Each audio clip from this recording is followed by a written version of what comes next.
Buenas tardes a todos. Antes que nada, agradezco al Comité de Neumonología Crítica por la invitación que me han realizado para hablar de espacio muerto. Vamos a hablar sobre todo de algunas cuestiones inherentes a la técnica de medición. Mi nombre es Emiliano Goñat, soy kinesiólogo y trabajo en el Hospital Italiano de Buenos Aires y soy parte del capítulo de Kinesiología Intensivista y del Comité de Neumonología Crítica de la Sociedad Argentina de Terapia Intensiva. Bueno, el espacio muerto, si nos guiamos por el modelo tricompartimental de Riley, es esta unidad C que vemos a la derecha de la pantalla, ¿sí? Una unidad que por algún motivo no recibe perfusión, ¿sí? Sus capilares están colapsados o tapados y esta unidad no recibe perfusión, pero sí está perfectamente ventilada. Es lo que se conoce como una relación BQ infinita, ¿sí? Lo que define al espacio muerto. El espacio muerto tiene dos componentes, un espacio muerto que se llama alveolar, ¿sí? Que comprende aquellos alvéolos que por algún motivo no eliminan dióxido de carbono, y la otra parte del espacio muerto es la que corresponde al espacio muerto de las vías aéreas, otra parte del volumen que no va a eliminar dióxido de carbono. Christian Bohr, que es un médico danés que fue el primero que propuso cerca de 1890 la manera apropiada para el cálculo del espacio muerto. Bohr dijo que la relación entre BD y BT, o sea, la relación entre el volumen de espacio muerto y el volumen expirado total, es igual a la fracción alveolar de CO2 menos la fracción expirada mixta de CO2 sobre la fracción alveolar de CO2. Fracción alveolar de CO2 se refiere a la concentración media y él la utilizaba, media de CO2, y él la medía al final de la expiración. Y la fracción expirada mixta de CO2 es el CO2 de la mezcla del gas exhalado.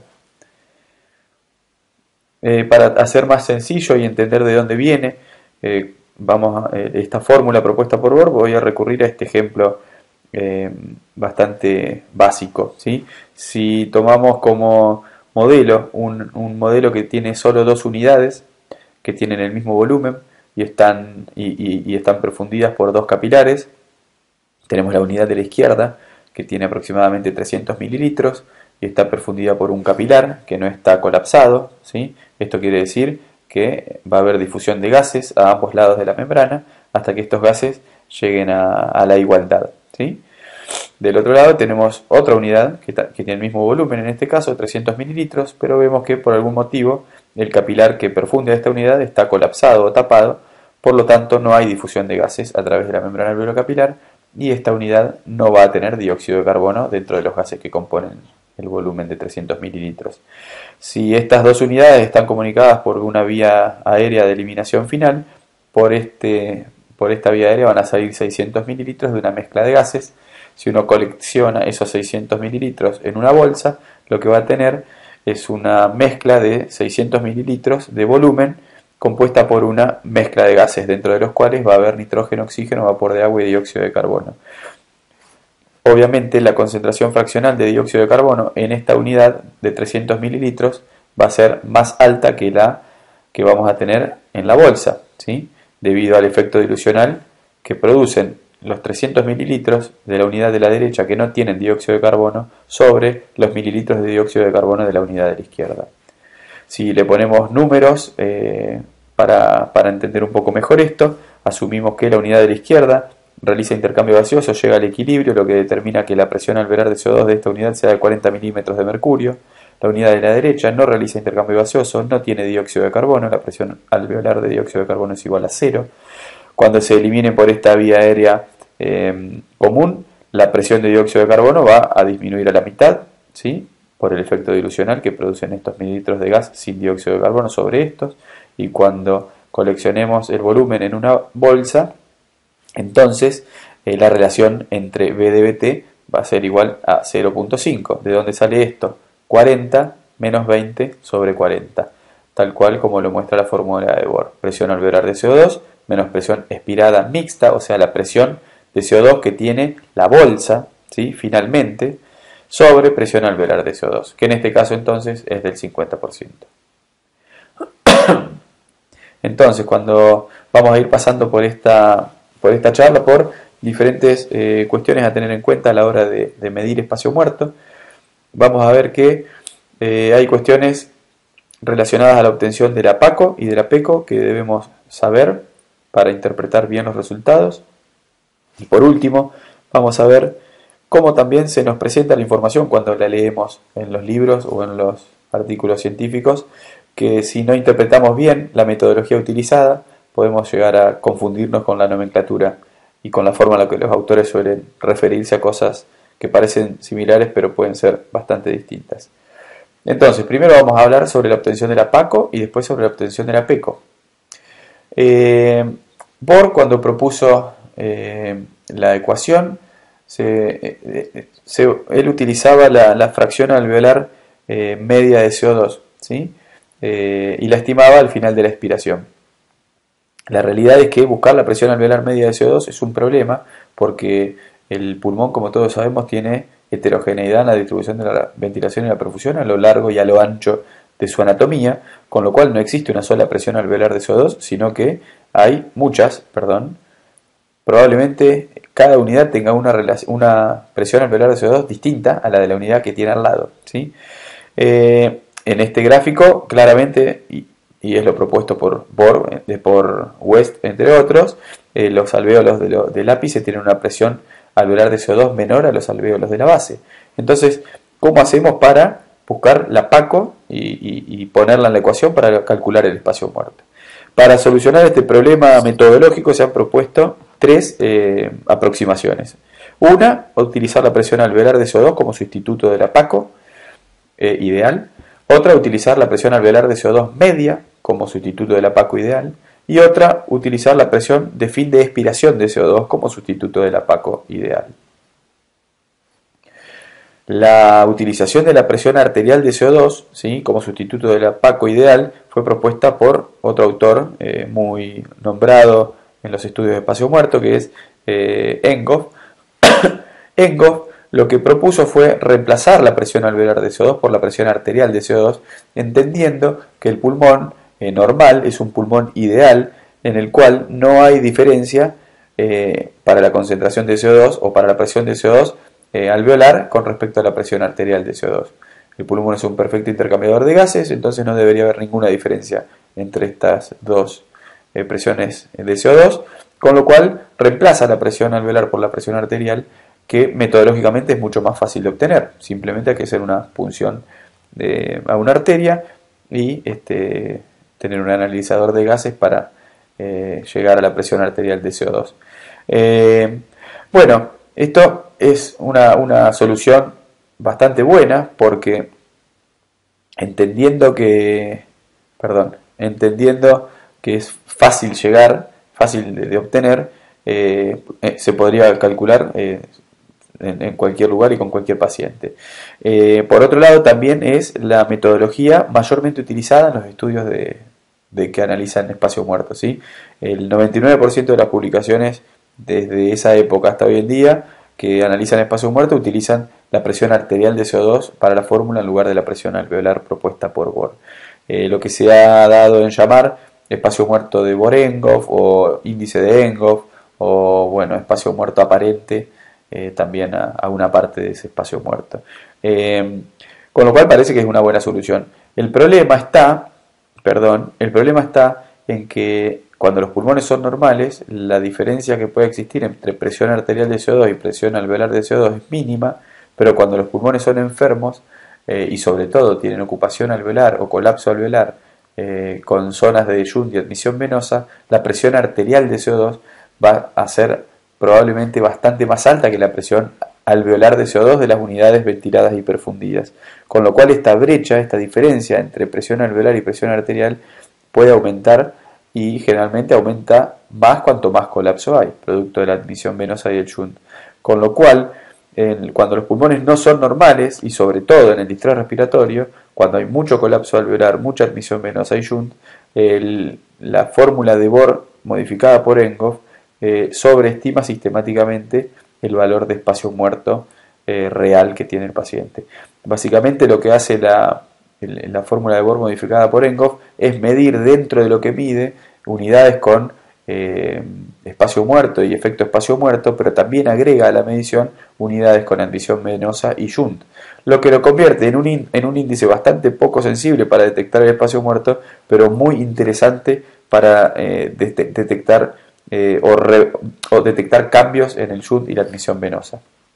Con lo cual, lo que es una desventaja es una ventaja clínica, sobre todo porque es una herramienta muy útil a la hora de, entre otras cosas, programar PIP o hacer maniobras de reclutamiento y evaluar resultados. La otra aproximación propuesta para solucionar este problema de la presión alveolar es utilizar lo que se dio en llamar presión alveolar media, ¿sí? Que sería lo más parecido probablemente a la presión alveolar propuesta por Bohr. La forma que tenemos hoy en día para calcular la presión alveolar media de CO2 es utilizar capnografía volumétrica y acceder a ella mediante el espirograma de CO2. La presión alveolar media de CO2 está ubicada en el punto medio de la fase 3 del capnograma de capnografía volumétrica, exactamente donde está el circulito azul, ¿sí? Sería un buen representativo de la presión alveolar media, ya que refleja el punto medio entre las unidades que más tienen, que reflejan al end-tidal, y las unidades que menos tienen dentro del compartimento alveolar, que reflejan al inicio de la fase 3. Esta metodología permite el cálculo del espacio muerto con capnografía volumétrica en tiempo real y ciclo a ciclo y respiración a respiración. Y lo más interesante es que uno puede acceder a este espacio muerto de manera no invasiva, a diferencia de la metodología anteriormente descrita, que sí o sí nos obliga a hacer una punción arterial para obtener la presión arterial de CO2. Por otro lado, esta metodología dije que nos permite calcular el espacio muerto respiración a respiración, ¿sí? En el caso anterior, cuando uno calcula el espacio muerto con presión arterial de CO2, el cálculo de espacio muerto solo se puede utilizar para el momento en el cual se sacaron los gases en sangre, ¿sí? Si uno hiciese cualquier maniobra que alterase la ventilación o la hemodinamia o el estado metabólico, no se podría utilizar esa misma punción de gases para calcular el espacio muerto, sino que cada vez que uno efectúa un cambio debería sacar un estado ácido-base para tener la presión arterial de CO2. Con lo cual, en este caso, esta metodología de capnografía volumétrica representa una ventaja con respecto a la aproximación de Bohrenghoff, y por otro lado, esta forma de calcular el espacio muerto es insensible a las zonas de shunt y admisión venosa, pero obviamente sí es sensible a las zonas de espacio muerto y efecto espacio muerto, con lo cual probablemente sea más sensible para medir lo que dice que mide, que es espacio muerto. La última de las aproximaciones para solucionar el problema de la presión alveolar de CO2 ideal es reemplazar la PACO, ¿sí?, por el end-tidal, ¿sí? Entonces, la fórmula sería presión end-tidal de CO2 sobre presión expirada mixta sobre presión end-tidal de CO2. Si nos guiamos por el espirograma de CO2 de capnografía volumétrica, sería el punto último del espirograma. Algunos equipos disponibles de ventilación mecánica hoy en día utilizan esta forma para calcular el espacio muerto, y la ventaja que tiene son las mismas que para el caso de la capnografía volumétrica. Uno puede calcular espacio muerto de manera no invasiva, respiración a respiración en tiempo real. La desventaja que tiene con respecto a la metodología de capnografía volumétrica es que, o sea, a utilizar el punto medio de la fase 3, es que en este caso estamos utilizando el punto final de la expiración, o sea, el punto que más presión de CO2 tiene, lo que probablemente nos lleve a sobreestimar el espacio muerto, ¿sí? Porque en lugar de utilizar el punto medio del espirograma, utilizamos la última partecita del mismo. Esa sería la desventaja. Por otro lado, como ya dije, es en tiempo real, respiración a respiración. Fíjense que estas diferencias que acabamos de nombrar, o estas diferentes metodologías que acabamos de nombrar para la obtención de la presión alveolar de CO2, o como sustituto en realidad de la presión arterial alveolar de CO2 ideal, pueden ser nos pueden dar valores totalmente distintos, ¿sí? Que si ponemos en la ecuación propuesta por Bohr, nos darían valores de espacio muerto totalmente distintos. Por ejemplo, esta es una serie de pacientes medidos en nuestro hospital con distrés respiratorio. En la ordenada tenemos milímetros de mercurio, en la abscissa tenemos presión, esto es PIB, ¿sí? Los pacientes eran medidos a 10 de PIB, luego les hacíamos una maniobra de reclutamiento y medíamos, íbamos bajando la PIB en volumen control de a 2 centímetros de agua desde 30 hasta llegar a 0 y después poníamos la PIB que nos había dado la mejor complacencia. En este recorrido, por supuesto, medíamos en este caso estas tres cosas: presión arterial de CO2, haciendo una punción de gases en cada nivel de PIB, presión en tidal de CO2, consignando el valor de tidal en cada nivel de PIB, y presión alveolar media de CO2 utilizando capnografía volumétrica, utilizando el punto medio de la fase 3. Fíjense cómo a mismo nivel de PIB, los valores entre los tres estimadores son totalmente distintos, ¿sí? Por ejemplo, si mido el espacio muerto con la fórmula de Bohr a 10 de PIB, si utilizo esta presión, donde está la flecha, esta presión arterial de CO2, me va a dar un valor. Si utilizo el end-tidal me va a dar otro valor, y si utilizo la presión alveolar media me va a dar otro valor de BDBT, ¿sí? Obviamente la punción de utilizar la presión arterial de CO2 sobreestima el espacio muerto alveolar con respecto a los otros dos estimadores alveolares, el espacio muerto, sobreestima el espacio muerto. Y fíjense que este comportamiento se mantiene así a lo largo de toda la titulación de PIB. Siempre hay una brecha bastante importante entre la presión arterial de CO2 y la presión alveolar y end-tidal de CO2, ¿sí? O sea que no es menor utilizar una metodología a otra, no es lo mismo, representan cosas totalmente distintas, ¿sí? Y si estamos haciendo mediciones de espacio muerto, no podemos desconocer estas cuestiones metodológicas. Lo mismo que si estamos leyendo un paper que hable de espacio muerto, tenemos que saber perfectamente qué metodología está usando el autor para medir el espacio muerto. Muy bien. Eso con respecto a la obtención de la PACO. Ahora, ¿cómo se obtiene la PECO? Bueno, la PECO se puede obtener como clásicamente se hizo durante toda la vida, coleccionando el gas expirado en una bolsa, la famosa bolsa de Douglas, y midiendo la presión de CO2 en la mezcla gaseosa, ¿sí? Lo que se dice hacer gases en gases. Y por suerte, una forma más fácil es la que tenemos, a la cual tenemos accesibilidad hoy en día, que es utilizar capnografía volumétrica, ¿sí? Los equipos de capnografía volumétrica lo que hacen es calcular los mililitros de CO2 de cada respiración, de cada expiración, calculando el área abajo de la curva del espirograma de CO2, ¿sí? Mediante la integral. Toman esos mililitros de CO2 y tenemos dos formas de acceder a la PECO. Una sería dividir el volumen de CO2 de cada respiración sobre el volumen corriente total y eso multiplicarlo por 713, o esto que es lo mismo, BCO2 de cada respiración por 713 sobre BT. Esto nos daría la presión expirada mixta de CO2. Y la otra metodología que se utiliza menos, pero se la utiliza para medir, para llegar a la PECO, es la calorimetría indirecta. Fíjense en este estudio de reciente publicación, muy interesante, en el cual utilizan diferentes metodologías para estimar la PECO, como nos muestran que probablemente no sea lo mismo estimar la PECO con la capnografía volumétrica, con la bolsa de Douglas o con calorimetría indirecta, ¿sí?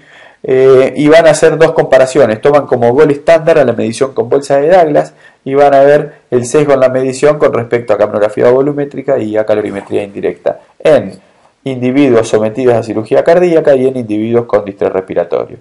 Fíjense que el sesgo, cuando se compara bolsa de Douglas versus capnografía volumétrica para el cálculo de la PECO, el sesgo es menor a 1 milímetro de mercurio, ¿sí? En pacientes postquirúrgicos, y la misma diferencia se observa en pacientes con distrés respiratorio, o sea, con una heterogeneidad mucho más marcada en la distribución de la ventilación y la perfusión. Y fíjense lo que sucede cuando se compara bolsa de Douglas, que lo toman como el gol estándar, versus calorimetría indirecta. Ahora ya hay un sesgo más importante y la calorimetría indirecta tiende a subestimar los valores de de PEC obtenidos con bolsa de Douglas, y esto también se observa para pacientes con distrés. Entonces, fíjense que hasta acá hablamos de las diferentes opciones que tenemos para calcular PACO y PECO y algunas cuestiones a tener en cuenta. Entonces, tres formas de acceder a la presión alveolar ideal de CO2 que nos proponía Bohr. Una, reemplazarla por la presión arterial de CO2, otra por la presión alveolar media de CO2 con capnografía volumétrica y otra con la presión end-tidal de CO2.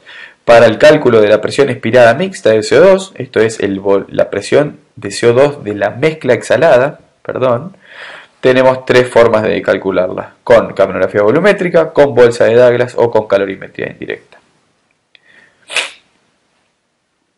Bueno, ya discutimos cuestiones inherentes a la metodología y al equipamiento, y me gustaría también discutir algunas cuestiones con respecto a cómo se presenta la información cuando vamos a leer estudios que hablan de medición de espacio muerto, cómo la interpretación de la fisiología que hay detrás de estos índices es de suma importancia. Fíjense, por ejemplo, estos son es la misma serie de pacientes que les mostraba recién, sometidos a una estrategia de titulación de PIP post maniobra de reclutamiento en volumen control, pacientes con distrés respiratorio, a los cuales les medimos espacio muerto de Bohr y espacio muerto de Bohr-Enghoff, ¿sí? Fíjense cómo el verde es el espacio muerto de Bohr-Enghoff, o sea, lo que podríamos llamar el índice de Enghoff, y el azul es el espacio muerto de Bohr. Fíjense cómo, tal cual dijimos en el momento de escribir la metodología, la fórmula de Bohr modificada por Enghoff sobreestima sistemáticamente el otro estimador del espacio muerto, que es utilizar la presión alveolar media de CO2 con capnografía volumétrica. Fíjense que los valores son bastante distintos. Por ejemplo, antes de la maniobra de reclutamiento, el mismo paciente podía tener con Bohr-Enghoff 65% de espacio muerto y con Bohr 45%, ¿sí? Con lo cual, esto no es lo mismo, ¿sí? Y si voy a leer un artículo que me dice que la mortalidad de los pacientes con distrés a la hora 24 de diagnóstico del distrés, cuando tienen un BDBT mayor al 65%, o sea que la sobrevida es menor, no puedo desconocer qué metodología utilizaron, ¿sí? ¿Se entiende? Entonces es fundamental entender qué es lo que esconde esto. Ahora, ¿por qué se produce esta diferencia? Bueno, como dijimos, el cálculo del espacio muerto con la fórmula de Bohr-Enghoff incluye dentro del cálculo no solo a unidades con espacio muerto y efecto espacio muerto, sino también a unidades con shunt y admisión venosa, ¿sí? Y esto se puede ver muy claro justo en el punto donde está puesto el cursor. A ver, ahí va, acá. Fíjense que si bien el verde está siempre por arriba del azul, o sea que siempre sobreestima Bohr-Enghoff al espacio muerto, el error parece ser bastante sistemático y de PIP a PIP no cambia la distancia entre estos dos puntos, o cambia muy poquito, o por lo menos tiene la misma, va descendiendo, ¿sí? Pero de golpe se ve que el verde empieza a aumentar, mientras que el azul sigue descendiendo. Esto sucedió más o menos entre 10 y 12 de PIP, ¿sí? De golpe, el espacio muerto de Bohr-Enghoff aumenta su valor hasta el punto de 0 de PIP y luego vuelve a bajar. En cambio, el espacio muerto de Bohr siempre fue disminuyendo y solo empezó a aumentar a niveles de PIP muchísimo más bajos. Como se ve en el gráfico rojo, ¿sí?, de arriba, que representa a la PAFI, podemos ver que a la salida de la maniobra de reclutamiento la PAFI es la más alta y esto se mantiene así, bastante estable independientemente del nivel de PIP, pero vemos que en 12 se produce la primera caída marcada y que esa caída en la PAFI siguió por supuesto hasta llegar a 0 de PIP. Lo que nos está marcando la caída de la PAFI es que después de una situación de apertura viene el inicio del colapso, ¿sí? Fíjense cómo ese inicio del colapso fue insensible para la fórmula de Bohr, pero fue sensible para la fórmula de Bohr-Enghoff. O sea que de alguna manera el índice de Enghoff nos está marcando o está siendo sensible al inicio del colapso, o sea que está siendo sensible al aumento del shunt y la admisión venosa. ¿Por qué? Porque si medimos CO2 con el índice de Enghoff medimos CO2 arterial, por supuesto que cuando hay aumento del shunt y la admisión venosa hay mayor pasaje de CO2 de derecha a izquierda sin intercambiar con el alvéolo, ¿sí? Y esto aumenta por supuesto el valor del índice. Muy bien. Sin embargo, fíjense que el azul, o sea, el cálculo de Bohr, fue insensible a este colapso, pero se observa, perdón, un aumento a niveles más bajos de PIB. Bueno, este aumento a niveles más bajos de PIB, como vamos a ver más adelante, probablemente responda a un aumento de la distensión de unidades alveolares como producto del colapso importante del pulmón y un aumento del delta del driving pressure, lo que obviamente puede generar tanto colapso capilar como sobredistensión y de esta manera aumentar el espacio muerto de Bohr. Bueno, esto es lo que les estaba diciendo recién. Entonces, tenemos PAFI, tenemos espacio muerto alveolar, ¿sí? Con la fórmula de Enghoff, y espacio muerto alveolar con la fórmula de Bohr. Fíjense cómo, de nuevo, en el punto en el cual la PAFI cae, 12 de PIB, ¿sí? El espacio muerto alveolar con la fórmula de Enghoff aumenta marcadamente. Esto es colapso alveolar, admisión venosa, shunt, no hay otra explicación. Sin embargo, el azul se mantiene insensible y solo aumenta a niveles mucho más bajos de PIB, probablemente, como dije recién, por sobredistensión.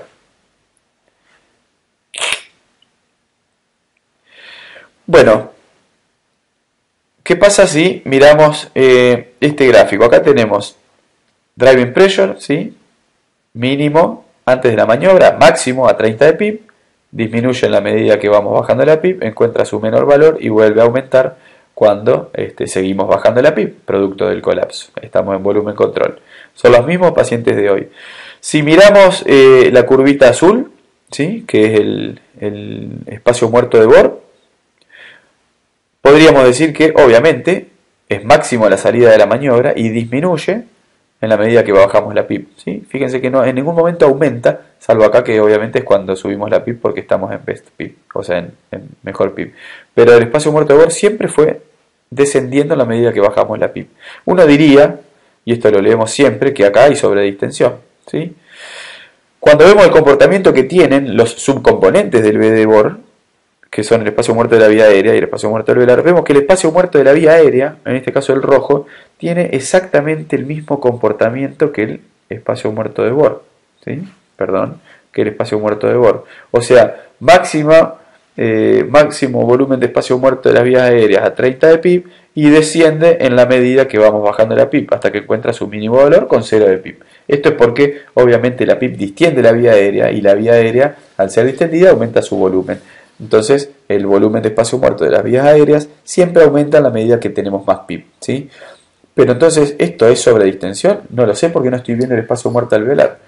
Cuando pongo el espacio muerto alveolar, veo que en este paciente, esto es un solo paciente, perdón, no es una serie, en este paciente el espacio muerto alveolar no aumentó con 30 de PIB, ¿sí?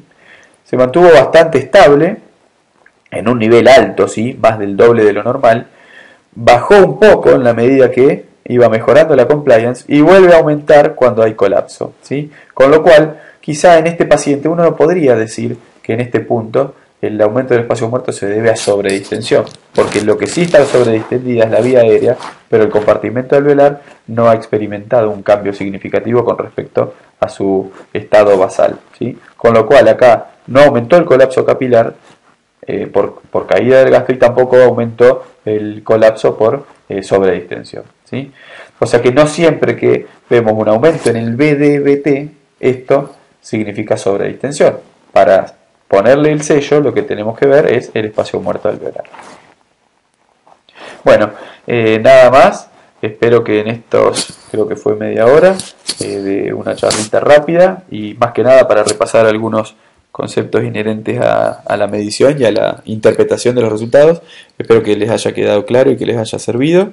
Muchas gracias de nuevo al comité por la invitación. La charla la tuve que grabar desde casa porque cuando la dimos en el comité para toda la audiencia tuvimos problema con la grabación. Así que bueno, un saludo a todos y especialmente a Ariel Barros. Hasta luego, chau chau.